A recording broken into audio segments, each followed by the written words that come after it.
পাশে দাঁড়িয়ে দাঁড়িয়ে দুইটা হাত তুলে তুলে দোয়া করতেছে। খাদিজার কবরের পাশে দাঁড়িয়ে আমার নবী দুইটা হাত তুলে দোয়া করতেছে, মালিক কিয়ামতের দিন মা সন্তানকে চিনবে না, সন্তান মাকে চিনবে না, আদম হাওয়াকে চিনবে না, হাওয়া আদমকে চিনবে না, নিজের জান নিয়ে নিয়ে পালাইতে থাকবে, পালাইতে থাকবে, কাঁদতে থাকবে। আল্লাহ ওই দিন জানি আমি নবী আমার খাদিজাকে ভুলে যাই না। আয়েশা দেখতেছি এমন করে তার সতীনের জন্য দোয়া করতেছে, হিংসা লাগবে না নাই, হিংসা লাগবে না নাই। আস্তে করে চলে গেছে, বিছানায় শুয়ে আছে, রাসূল আসলো, নবী ও আমার স্বামী খাদিজার কথা এত আপনার মনে কেন পড়ে? আপনি একজন চেহারা ছিলেন, সে অনেক বয়স্ক ছিল, এমন কোন গুণ তার দেখতে পাইছেন যে আমার দেখতে নাই? আমি এত সুন্দরী, এত ডাক্তার যুবতী, তারপরেও আপনি আমার জন্য দোয়া না করে শুধু খাদিজার জন্য দোয়া করেন। কথা একটু বলে করে ফেলাইল। আমার নবীর চোখ গোলা হয়ে গেল। আমার নবী বলে, আয়েশা মুখে লাগাম দিয়ে কথা বলবি, আমার খাদিজার ব্যাপারে যদি আর একটা কথা বলে তোর জিদ্রা আমি কেন খবরদার, আমার খাদিজার ব্যাপারে আর একটা কথা বলবি না রে। নবী গো, কেন কেন খাদিজার কথা বললে আপনার কলিজার মধ্যে এমন কেন জ্বলে? ও নবী, ভুল হয়ে গেছে, মাফ করে দেন। কিন্তু খাদিজার এমন কোন গুণ ছিল যে আপনি খাদিজার কথা বলতে পারেন না? নবী বলে, আয়েশা রে, তোর আমার দুঃখে, তোর আমার সুখের দিনের সাথী, আর খাদিজা ছিল আমার দুঃখের দিনের সাথী। অনেক লম্বা কথা এটাই টানবো না, তাই বিরোধে এসছি, কথা কেউ বলতে পারেন না। আল্লাহ ওর বইলাই জানেন, বিরোধে এসছি, খবরটা জান্নাতুল ফেরদাউস বানায় দাও। দিন তার বিবেকে তুমি তার হাতে আমার পৌঁছে দেবে। তুমি তাই তুমি সন্তান তোমাকে আল্লাহ, তুমি দিনদার পড়ে করছো, শিখে শিক্ষিত বানানো। আল্লাহ তুমি তার ফ্যামিলিকে দিনদার লোকটা বানাও। এখন যে বিবি আছে আল্লাহ তুমি তাকে মুস্তালে বানাও। আল্লাহ পরিবার মধ্যে কাজ করে, আল্লাহ তুমি তাকে কোনোদিন বিপদের হাত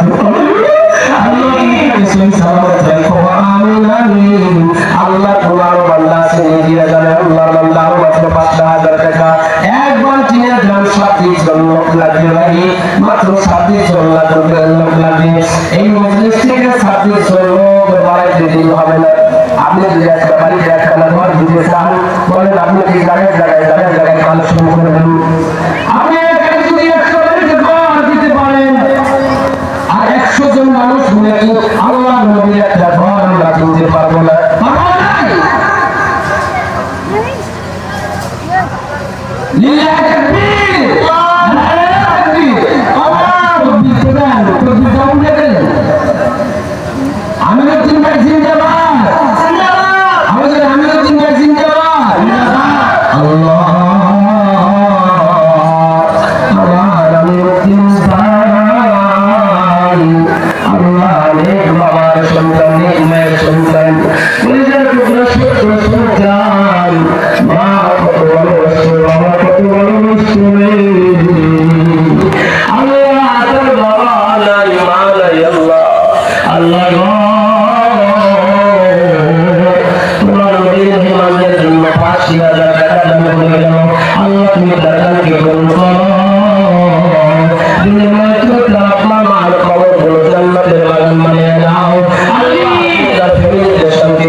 মাত্র ২৭ জন লোক, প্রায় ৫-৭ জন হয়ে গেছে, প্রায় ৫-৭ জন হয়ে গেছে। মাসের বাড়ি আর মাত্র ১৮-১৯ জন মানুষ লাগে, আর মাত্র ১৭-১৮ জন লোক লাগে ভাই, মাত্র একবার করেছি মাত্র একবার চিনতে নাই কে রাসূলুল্লাহ মানলাম আল্লাহ গোলাম আসো এই টাকা পয়সা একদিন সব ফেলে রেখে পরকালে যাত্রী হতে হবে ওই জগৎ থেকে তুমি একটা টাকাও নিয়ে যেতে পারবে না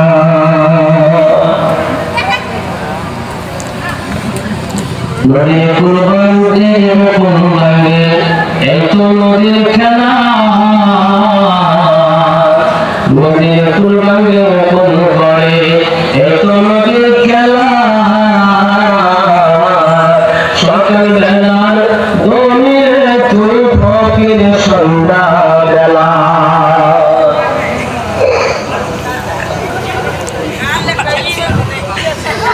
আল্লাহ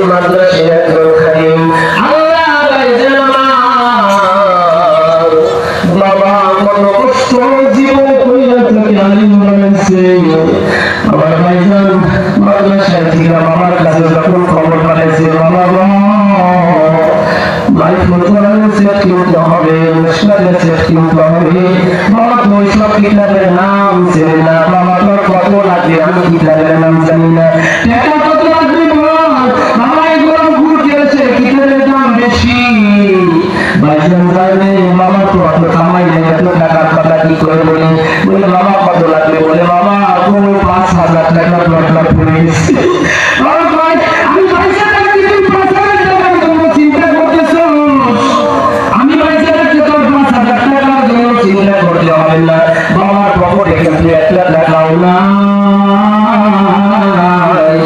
বাবা ফোনটা কেটে দিয়া সঙ্গে সঙ্গে জমিদারের বাড়িতে চলে গেছে অভিভাবকের কাছে গার্জিয়ানের কাছে চলে গেছে গৃহস্থের কাছে চলে গেছে ও ভাই আমার কলিজার টুকরা সন্তান মাদ্রাসায় থেকে ফোন করেছিল ওদের কিলা মেসেজ কেনা লাগবে 5,000 টাকা লাগে বাইরে আমাকে 5,000 টাকা দে আমাকে 5,000 টাকা দিয়ে আওলা দে আমি একটা করে কামলা দিয়া তোর 5,000 টাকা শোধ করে দিব দিতে চাই নাই আল্লাহ ওই বাজান দেওয়ালের পায়ে পড়ে গেছে দিতে হবে 5,000 টাকা না দিলে আমার কলিজার টুকরা কিতাব কিনতে পারবে না আমার মনের বড় আশা থাকে আলিম বানাবো বাবা মায়ের হাত পায়ে ধরে 5,000 টাকা জোগাড় করে সন্তানের জন্য পাঠিয়ে দিয়েছে এই সন্তান আলিম হয়ে বাড়িতে এসেছে একটা সাদা পাগড়ি পাঞ্জা যখন বাবার সম্মুখে দাঁড়াইছে বাবা তার পাগড়ি দেখা কলিজার মধ্যে ঠান্ডা হয়ে গেছে ওই বাবা কত বড় ভাগ্যবান তার বাবা যেদিন তুমি ছেড়ে গেল এই আব্দুল রশিদ যেদিন তার বাবাকে নিয়ে জানাজায় দাঁড়াইলো আব্দুল রশিদ যখন নিয়ে গেলেন আল্লাহু আকবার বলে জানাজা করলো সম্মুখে বাবা লাশ হয়ে পড়ে আছে বাবার দিকে তাকাইয়া যখন সে দোয়া করতে লাগলো তার চোখের পানিগুলো আঁসু হয়ে গালবে ছোটলা সে তার বুকের জামা কাপড় গোলা দিতে লাগলো আব্দুল রশিদ রে ও আমার বান্দা তোর বাবা তোকে অনেক কষ্ট করে লেখাপড়া করাইছে তুই আজকে বাবার জানাজ গায়ে দাঁড়িয়ে চোখের পানি দিয়া দুধ বাঁচাইছো যা